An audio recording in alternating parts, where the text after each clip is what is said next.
तो दोस्तों आज मैं आपके सामने यहाँ पर जो नवग्रह वाटिका है, चंडीगढ़ में स्थित नवग्रह वाटिका, यहाँ पर आपको सभी पौधों के बारे में बताऊंगा। बहुत सारे 27 नक्षत्रों के हैं, आपके नवग्रहों के सभी पेड़ पौधे, क्या क्या जड़ी बूटियाँ, यहाँ पर हम सब चीज़ों के बारे में जानकारी लेंगे। जैसा कि हम जानते हैं जो नवग्रह हैं उनके यानी कि जड़ मूल इस्तेमाल होते हैं, किसी ग्रह दोष की पीड़ा के लिए हम इस्तेमाल करते हैं। और जब भी किसी ग्रह से अच्छे रिजल्ट लेने होते हैं तो वो पौधा लगाना होता है या फिर ये पेड़ लगाना होता है। तो आपके सामने ये देखिए, सबसे पहले ये यहाँ पर बुध ग्रह के बारे में बताया गया है, जिसे हम लटजीरा भी बोलते हैं और इसे अपमार्ग के नाम से कहा जाना जाता है। तो अब यह पौधा देखिए शुक्र के लिए यहाँ पर जो बताया गया है, प्लांट नेम गूलर, और बाकी बोटेनिकल नेम वगैरह सारी की सारी हैं। बाकी उन चीज़ों से आप चेक कर सकते हो गूगल पे भी। ये गूलर का पौधा आप ये गूलर का होता है शुक्र के लिए।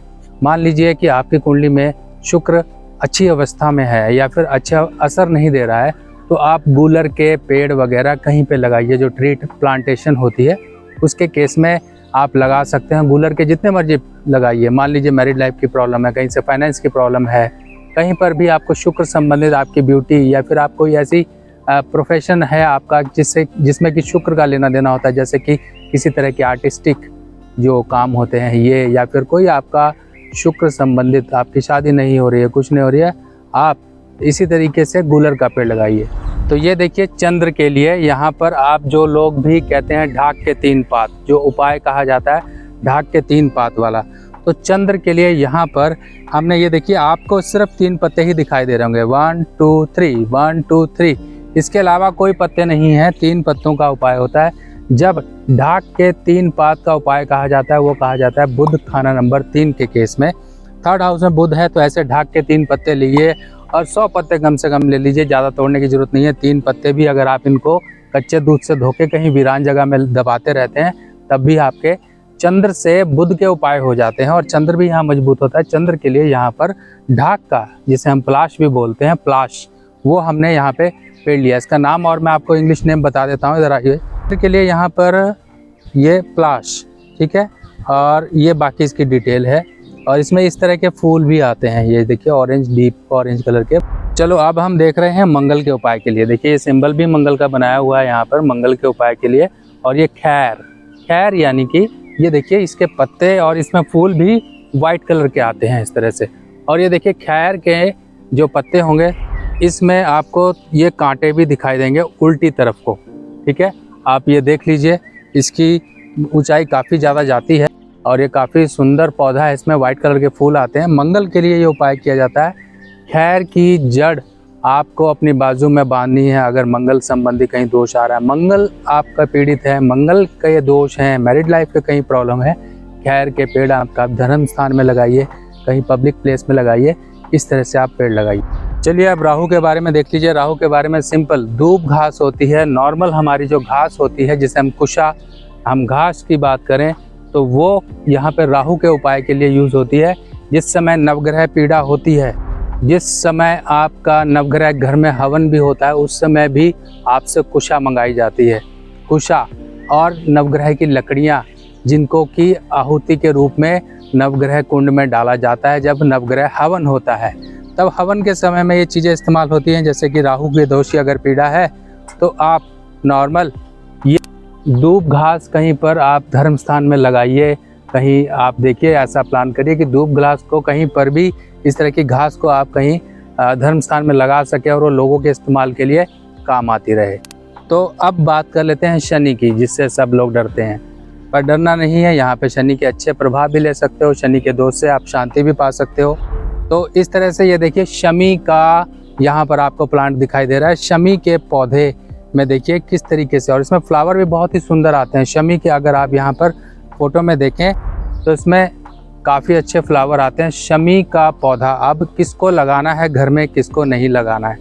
अगर आपकी कुंडली में शनि 4th हाउस में है, 8th हाउस में है, तब आप इस केस में अपने घर में शमी मत लगाइए। शनि 3rd हाउस में है तब शमी मत लगाइए। आप ऐसे शमी को कहीं बाहर जगह में लगा सकते हैं, कहीं सरकारी प्लेस में लगा दीजिए। जैसे कि कोई सरकारी बिल्डिंग है, अगर ट्री प्लांटेशन का मौका मिलता है और वहाँ पर आपने शमी का पौधा लगा दिया है तो आप समझ लीजिए कि आपके लिए शनि बहुत अच्छे रिजल्ट देने वाला बन जाएगा। तो अब केतु के लिए आप समझ लीजिए, पहले यहाँ पर इसमें देख लीजिए कि इसको धब कहा जाता है, धब धब। और ये इस तरह से आपको सड़क के किनारे कहीं पानी के एरिया में इस तरह से ये आपको लगी हुई मिल जाएंगी। और ये जब नवग्रह हवन होता है तब उस टाइम भी ये आपके नवग्रह की जो सामग्री होती है उसमें भी पाई जाती है। चलो अब हम समझते हैं राशि के अनुसार। देखिए यहाँ पे राशि वाटिका में हम पहुँच चुके हैं और राशि वाटिका में हर एक राशि के अनुसार कौन सा पौधा आपको लगाना है, ये है वो वाटिका, आप देखिए। और इस वाटिका में किस तरीके से सभी पौधे जो लगे हुए हैं राशि के अनुसार। तो अब बात करते हैं एरीज राशि के बारे में। ये है एरीज राशि, जिसकी भी मेष राशि है उसके लिए आंवले का पौधा, आंवले का पौधा इस तरह से आप लगाएंगे। तो अब आप लोगों ने जामुन तो खाई होंगे, जामुन, जी हाँ, जामुन किसके लिए बढ़िया है, जिसकी वृष राशि है यहाँ पे देखिए जामुन का पौधा, उसके लिए सबसे बेस्ट होगा। ये जामुन के पौधे के पत्ते हैं और किस तरीके से आप ये जामुन का पौधा लगा के अपनी राशि को मजबूत कर सकते हैं। अब हम इसके बाद हम बात करते हैं, ये हमने बात की वृषभ राशि की। चलो अब हम बात करते हैं जेमिनी राशि की, जिसकी भी मिथुन राशि है। यहाँ पे देखिए मिथुन राशि, उनके लिए खैर का पौधा, ये है खैर का पौधा। खैर के पौधे को आप अपने घर पे लगा सकते हैं, कहीं पब्लिक प्लेस पे लगा सकते हैं, कहीं धर्म स्थान में लगा सकते हैं। पौधों को लगाना बहुत ज़रूरी है। जिनकी भी राशि, सबसे पहले ये समझ लीजिए राशि और नक्षत्र, इनको मजबूत जितना आप करके रखेंगे उतना आपके लिए अच्छा रहेगा। ये है जेमिनी वालों के लिए खैर का पौधा। खैर आप देख लीजिए यहाँ पर इसका पूरा नाम है, इधर एक बार इनको दिखा दो कि ये इस तरीके से आप इसको गूगल पे भी सर्च कर सकते हो, दिखाना। अब जिनकी भी राशि कर्क है, कर्क वालों के लिए नाग केसर का आपको पौधा लगाना है। और देख लीजिए नाग केसर के जो पत्ते होते हैं ये अशोक वृक्ष जैसे होते हैं। तो अब हम बात करते हैं लियो राशि यानी कि सिंह राशि वालों के लिए। सिंह राशि जिनकी भी है उनके लिए देखिए पिलखन का पौधा। और पिलखन में देखिए इस तरह से गूलर जैसे गोल गोल फ्रूट आते हैं जिसमें पीले और लाल रंग के होते हैं। इसके पत्ते जो निकल रहे हैं जो ऊपर से हैं ताजे पत्ते, वो लाली रंग के होते हैं। और देख लीजिए इसके पत्ते किस तरीके से हैं, पिलखन नाम से है। जिनकी भी लियो राशि है उनको जरूर पिलखन के पौधे लगाने, आपकी राशि को मजबूती मिलेगी। चलिए अब बात कर लेते हैं वर्गो राशि वाले के लिए। जिनकी भी वर्गो राशि है, कन्या राशि उनके लिए जूही का पौधा। ये देख लीजिए जूही, इस तरीके से वाइट फ्लावर आते हैं और ये देख लीजिए इस तरह से फ्लावर होते हैं, आप देख सकते हैं। ये जूही का पौधा जो है, ये है वो जूही का पौधा। नॉर्मली घरों वगैरह में भी आप लोग लगाते हैं, सजावट अपने गार्डन वगैरह में लगाते हैं। और जिनकी भी यहाँ पर वर्गो राशि है उनके लिए जूही का पौधा लगाना काफ़ी बेनिफिशियल रहता है। चलिए अब तुला राशि वालों के लिए बेस्ट यहाँ पर आप देख लीजिए पौधा है जिसका नाम है मौलसारी। ठीक है, ये है उस पौधे के पत्ते। हाँ, थोड़ा बहुत आपको कुछ पत्तों में पहचानने में दिक्कत होगी तो उसके लिए आप गूगल पे भी सर्च कर सकते हो, या इस तरीके से आपको ये मौलसारी का पौधा लगाना है। कर लेते हैं वृश्चिक राशि वालों के लिए। ये देखिए स्कॉर्पियो, जो स्कॉर्पियो के जातक हैं उनके लिए सेमल का पौधा है और इसमें इस तरह से फूल आते हैं, काफ़ी बढ़िया एकदम अट्रैक्टिव। ये देखिए पौधे के पत्ते देखिए किस तरीके से ये पत्ते होंगे। और स्कॉर्पियो राशि वाले जिनकी भी है वो इस तरीके से सेमल का पौधा लगाएं। चलो अब हम बात कर लेते हैं सेजिटेरियस यानी कि धनु राशि वाले जो जातक हैं उनके लिए कौन सा पौधा इस्तेमाल होगा, किस तरह से। देखिए यहाँ पर पौधा नहीं, ये कहलाता है कटहल। ये देख लीजिए इसका इंग्लिश नेम भी है। और कटहल इस तरह से जो हम नॉर्मली सब्जी भी बनती है और ये पौधा है, इसके पत्तों को तोड़ने के बाद दूध निकलता है, कटहल से भी दूध निकलता है। इस तरीके से जिनकी भी सेजिटेरियस राशि है वो कटहल के पेड़ जरूर लगाएं।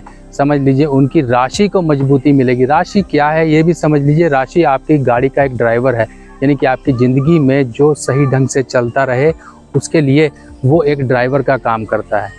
चलिए अब हम बात कर लेते हैं कैप्रिकॉर्न यानी कि मकर राशि वालों के लिए। देखिए यहाँ पर आक का पौधा लगाने की बात की गई है। आक का पौधा ये आपके सामने है, आपको ये सड़कों पे किसी तरीके से रोड पर भी आपको दिखाई जाता है। आक के पौधे का कैप्रिकॉर्न वालों के लिए उपाय कहा जाता है, या तो आक लगा लीजिए या आप शमी लगा सकते हैं। शमी लगाना ज़्यादा आसान है, आक नहीं, क्योंकि ये कई बार जंगली प्रजातियों में भी काउंट होता है। तक है ये देख लीजिए उनके लिए यहाँ पे कदम का पौधा लगाने के लिए बात की जाती है। कदम के में गोल गोल फूल आते हैं बॉल टाइप के और ये है उसके पत्ते। देख लीजिए आप, ये पेड़ बहुत बड़ा जाता है, यानी कि लंबाई इसकी काफ़ी ज़्यादा होती है और ये ऊपर की तरफ को घना होता है, यानी कि इसकी लंबाई इतनी, तब इसके फूल गोल गोल बॉल टाइप के गिरते हैं, काफ़ी अच्छे लगते हैं देखने में। चलो, अब आजकल आम का सीज़न भी है और आम के पौधे लगाना मीन राशि वालों के लिए काफ़ी ज़्यादा बेनिफिशियल हो सकता है। उन लोगों को काफ़ी अच्छे फल प्राप्त हो सकते हैं। अपनी राशि को मजबूत करिए। जिनकी भी मीन राशि है वो आम के पौधे, आम के पेड़ लगाएं। अपने घर में लगा सकते हैं, कहीं पब्लिक प्लेस में लगा सकते हैं, कहीं मंदिर में लगा सकते हैं, कहीं पर भी लगाएं, आपके लिए बहुत अच्छे रिजल्ट आएंगे। तो आपने सभी राशियों के बारे में देखा। देखो, आप लोगों को यही सलाह दी जाती है, छुट्टियों का समय है, आइए चंडीगढ़ घूमिए और यहाँ की ब्यूटी जो नज़ारे हैं उनका आप फ़ायदा लीजिए। और किस तरीके से हर एक राशि के बारे में यहाँ पे पौधे बताए गए हैं। जिनकी भी, मान लीजिए, आम का पौधा यहाँ पर मीन राशि के लिए है और नीम का पौधा भी यहाँ पर मीन राशि वालों के लिए। हर तरह से पौधे हैं, उनकी सबकी जानकारियाँ हैं। आप यहाँ पर आइए। और ये एक तो जो राशि वाटिका है, नक्षत्र वाटिका है, हर तरह से यहाँ पर वाटिकाएँ बताई गई हैं।